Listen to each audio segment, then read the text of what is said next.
Page number 126, सूत्र number 73। ऋजु सूत्रोपि द्विविधा। ऋजु सूत्र के भी दो भेद हैं। पर्यायार्थिक नय ऋजु सूत्र नय से ही प्रारंभ होता है। नयगम, संग्रह, व्यवहार, इन तीनों नयों को द्रव्यार्थिक नय कहा, क्योंकि द्रव्य की ओर दृष्टि है। द्रव्य के स्वरूप का प्रयोजन करना ही जिसका लक्ष्य है उसे हम द्रव्यार्थिक नय कहते हैं।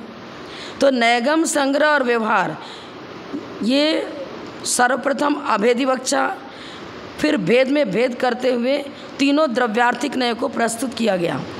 अब पर्यायार्थिक नय के रूप में हम सर्वप्रथम ऋजु सूत्र नय को देखेंगे। उसके दो भेद किए गए, सूक्ष्म ऋजु सूत्र नय और स्थूल ऋजु सूत्र नय।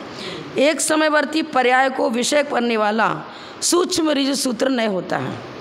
प्रति समय अग्रुलोक गुण के निमित्त से जो गुणों में परिणमन होता है, द्रव्य में परिणमन होता है, वो प्रति समयवर्ती पर्याय को विषय करने वाला ही सूक्ष्म ऋजु सूत्र नय है। जैसा कि 74 नंबर सूत्र में बता रहे हैं, सूक्ष्मार्जु सूत्रो यथा एक समयावस्थायी पर्याय।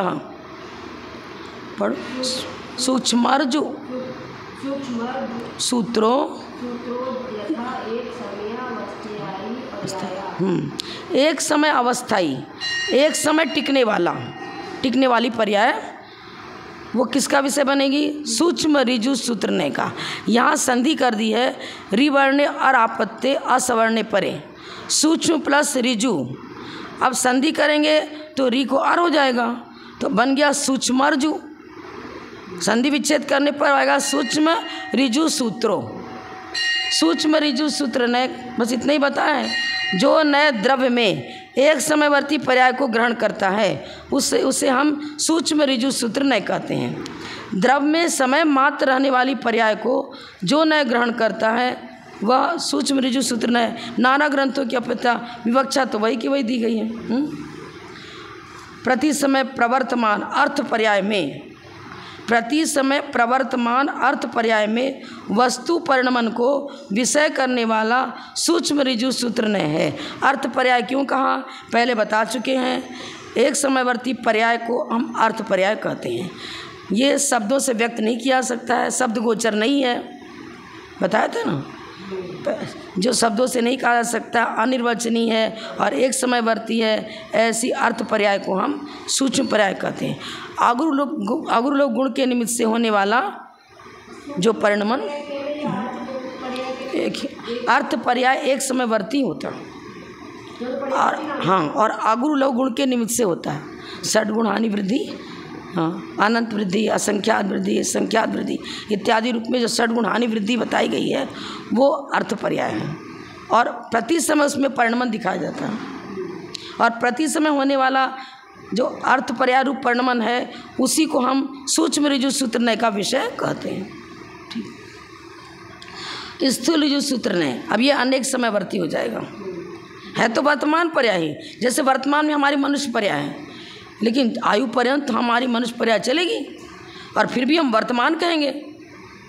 वर्तमान में मनुष्य ही तो कहा जाएगा ना। मनुष्य पर्याय व्यंजन है, लेकिन हमारी आयु के प्रत्येक निश्चय हर समय गलते रहते हैं। हाँ, तो प्रति समय आयु के एक एक निश्चय गल रहे हैं, लेकिन सारे निश्चय तो नहीं गले। जब सारे निश्चय गल जाएंगे तब हमारी आयु समाप्त होगी। तब तक, जब तक सारे निश्चय की निर्जरा नहीं हो गई तब तक हम जीवित माने जाएंगे और हमारी वर्तमान पर्याय भी मानी जाएगी। ये चीज़ हो गई ना। प्रति समय होने वाला परिणमन भी मौजूद है और लेकिन हमारे सारे निश्चय तो चूँकि गले नहीं, और हमारी मनुष्य गति का उदय भी पूरे जीवन पर्यंत रहेगा और मनुष्य आयु का उदय भी पूरे जीवन पर्यंत रहेगा। माने आविची मरण तो हो रहा है, प्रति समय होने वाले मरण को आविची मरण करें, लेकिन तद्भव मरण तब होगा जब पूरे आयु के निश्चय चले जाएंगे, बुद्धिमान आयु ही समाप्त हो जाएगी, तब हम मरण कहेंगे अपना, तद्भव मरण। तो तद्भव मरण की अपेक्षा यदि हम चर्चा करें तो वर्तमान पर्याय हमारी जब से मनुष्य आयु का प्रारंभ हुआ और जब तक मनुष्य आयु चल रही है तब तक हम अपनी पर्याय को वर्तमान पर्याय कहेंगे और यह स्थूल ऋजु सूत्र नय का विषय बनेगा। वर्तमान पर्याय ही तो कहेंगे ना। तद्भव मरण मतलब पूरे आयु के निषेकों का समाप्त हो जाना, भुज्यमान आयु का पूर्णतः समाप्त हो जाना। जब तक भुज्यमान आयु पूर्णतः समाप्त नहीं होती है तब तक हम अपने को क्या बताते हैं, हम मनुष्य हैं, हमारे मनुष्य गति नाम कर्म का उदय है और भुज्यमान मनुष्य आयु ही है। और वर्तमान में हम अपने को मनुष्य घोषित कर रहे हैं और ऋजु सूत्र ने वर्तमान पर्याय को ही ग्रहण करता है। लेकिन स्थूल ऋजु सूत्र ने का विषय बनेगा। हमारी पूरी आयु पर्यंत जो हमारे जीवन की चर्चा चल रही है, पर्याय की चर्चा जो हम बता रहे हैं, तो वो स्थूल ऋजु सूत्र का विषय बना, क्योंकि अनेक समयवर्ती पर्याय हो गई। पूरी आयु पर्यंत का समय लिया जा रहा है ना। देखो स्थूल ऋजु सूत्र ने अनेक समयवर्ती पर्याय, लेकिन वर्तमान कालीन पर्याय है, अनेक समयवर्ती पर्याय, लेकिन फिर भी वर्तमान कालीन पर्याय को ग्रहण कर रहा है। क्योंकि वर्तमान कालीन पर्याय हमारी तब तक मनुष्य गति रहेगी जब तक आयु के निषेक समाप्त नहीं। जो नए अनेक समयवर्ती स्थूल पर्याय को विषय करता है वह स्थूल ऋजु सूत्र न है। जैसे मनुष्य आदि पर्याय अपनी अपनी आयु प्रमाण काल तक रहती, वही बात इसमें बता, यही प्राकृत नय चक्र की चर्चा है। अपनी स्थिति पर्यंत रहने वाली मनुष्य आदि पर्याय को उतने काल तक जो नए मनुष्य आदि कहता है वह स्थूल ऋजु सूत्र न है। वही की वही बात हो गई ना, सब में वही है। घड़ा आपने तैयार किया, अब जब तक घड़ा फूटता नहीं है, कपाल रूप में परिणमन नहीं करता है, तब तक उसको घट कहेंगे। तो अनेक समयवर्ती पर्याय है, लेकिन क्या एक समय वो घट कहा जाएगा? पर्याय टिकी हुई है ना, जब तक वो घट पर्याय टिकी रहेगी तब तक उसको घड़ा ही कहते हैं हम।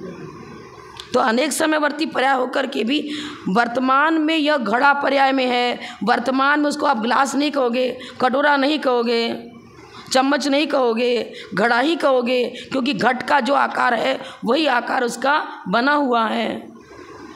ये चीज़ है ना। घटपट आदि जो भी, हाँ, नर नारक आदि और घटपट आदि व्यंजन पर्यायों में जीव और पुद्गल नामक पर्याय पदार्थ परिणत हुए हैं।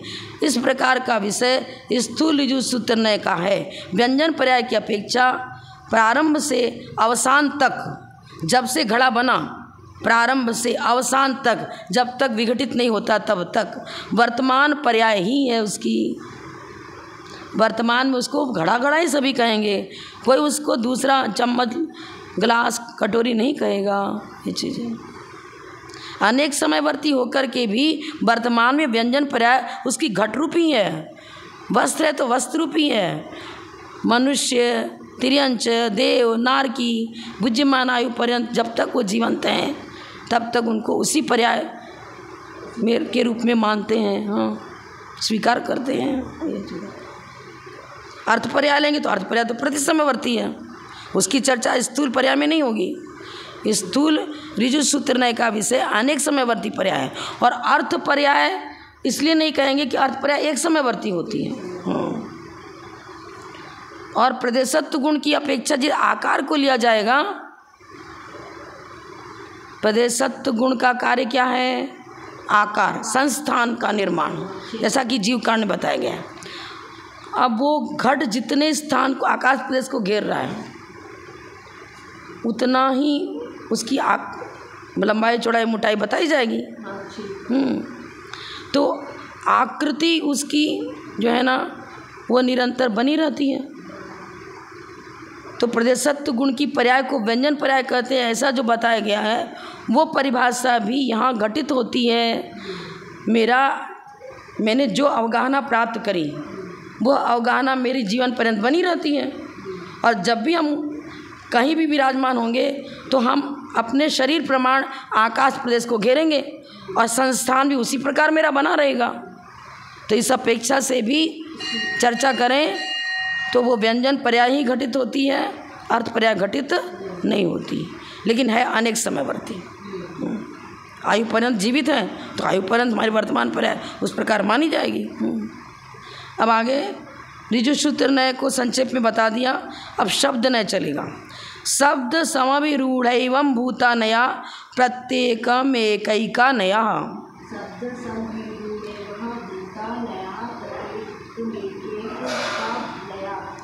दो की चर्चा करें, शब्द नय और समभिरूढ़ नय। समभिरूढ़ और एवं भूत तीन है ना, शब्द समभिरूढ़ और एवं भूत, ये तीनों नय प्रत्येक की चर्चा करो तो एक एक है। अभी तक भेद बता रहे थे ना, नैगम नय के भेद बताए थे तीन, भूत नैगम नय, वर्तमान नैगम नय, भावी नैगम नय। संग्रह का भेद आया था, महास्कंद की अपेक्षा अवान्तर और विशेष, मतलब हाँ महास्कंद एक तो पूरे माने सामान्य द्रव्यार्थिक ने का विषय, और अवान्तर भेद किया तो अवान्तर भेद में जीव मात्र को ग्रहण किया था, क्षवद्रव को ग्रहण नहीं किया था, वहाँ भी भेद किया। लेकिन यहाँ ये बता रहे हैं कि शब्द नय में हम कोई भेद नहीं कर रहे हैं, समभिरूढ़ में भी कोई भेद नहीं है, एवं भूत में भी कोई भेद नहीं है। ये तीनों नयों में प्रत्येक नय एक एक प्रकार का है। शब्द नय एक प्रकार का है, समभिरूढ़ नय भी एक प्रकार का है, और एवं भूत नय भी एक प्रकार का है। इसमें कोई भेद विवक्षा नहीं दी जाएगी। शब्द नय की चर्चा करें। शब्द नयो यथा दारा भार्या कलत्रम जलम आपः।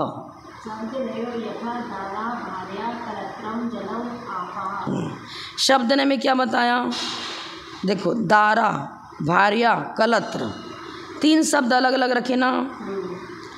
अब दारा शब्द व्याकरण की दृष्टि से नपुंसक लिंग में आता है, भार्या शब्द स्त्रीलिंग का है, कलत्र शब्द नपुंसक लिंग का है।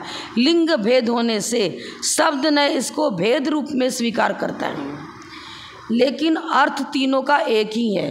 दारा का अर्थ भी स्त्री, भार्या का अर्थ भी स्त्री, और कलत्र का अर्थ भी स्त्री होता है।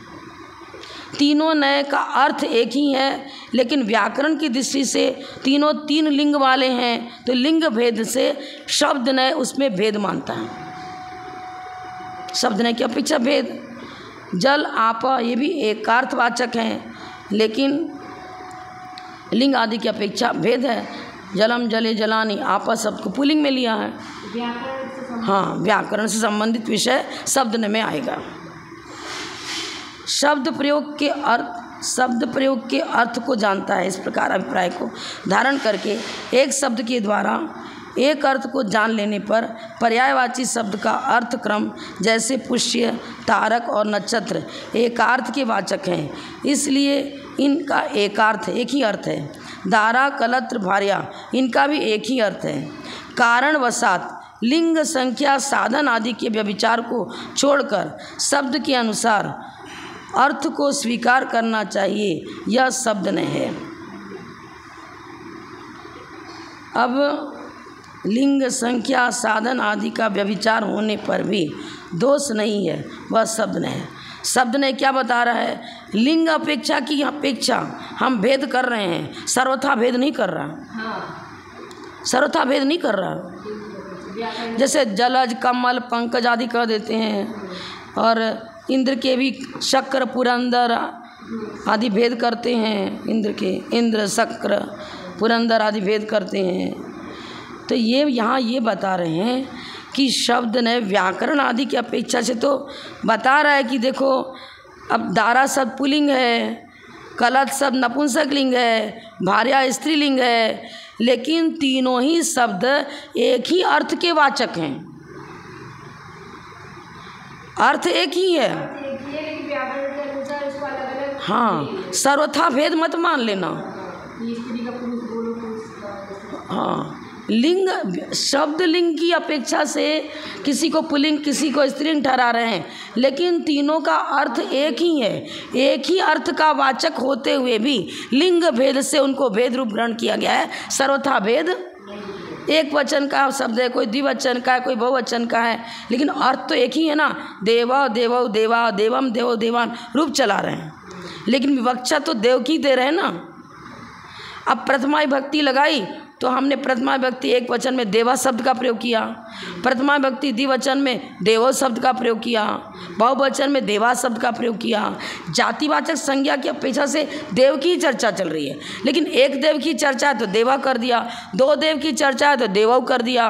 वचन भेद पड़ रहा है ना, बहुत सारे देवों की चर्चा है तो देवा कर दिया, बहुवचन कर दिया। तो वचन एक वचन द्विवचन बहुवचन की अपेक्षा से भेद है, लेकिन वाचक किसका है?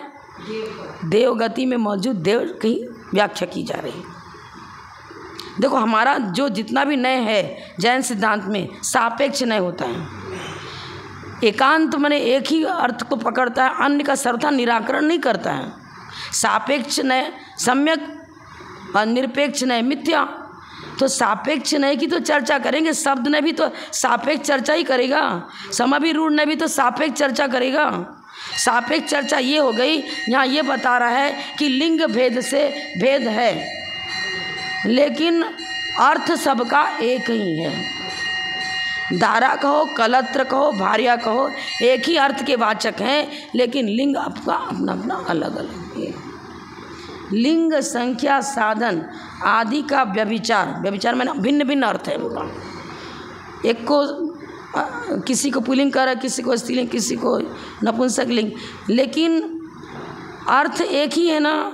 आदि का व्यभिचार होने पर भी दोष नहीं है, इसको दोष मत मानना।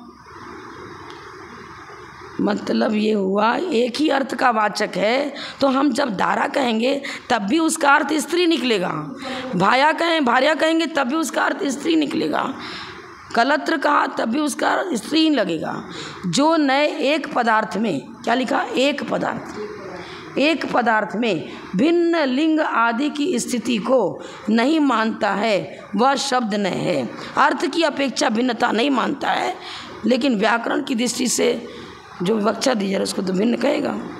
शब्द नय के विषय में दो मत हैं। एक मत यह है कि शब्द नय लिंग आदि के दोष को दूर करता है, दूसरा मत यह है कि शब्द नय की दृष्टि में लिंग संख्या साधन आदि का दोष नहीं है। अब मैं कल नय चक्र पुस्तक लाऊंगी, उसमें आपको पूरा डिटेल बताऊंगी।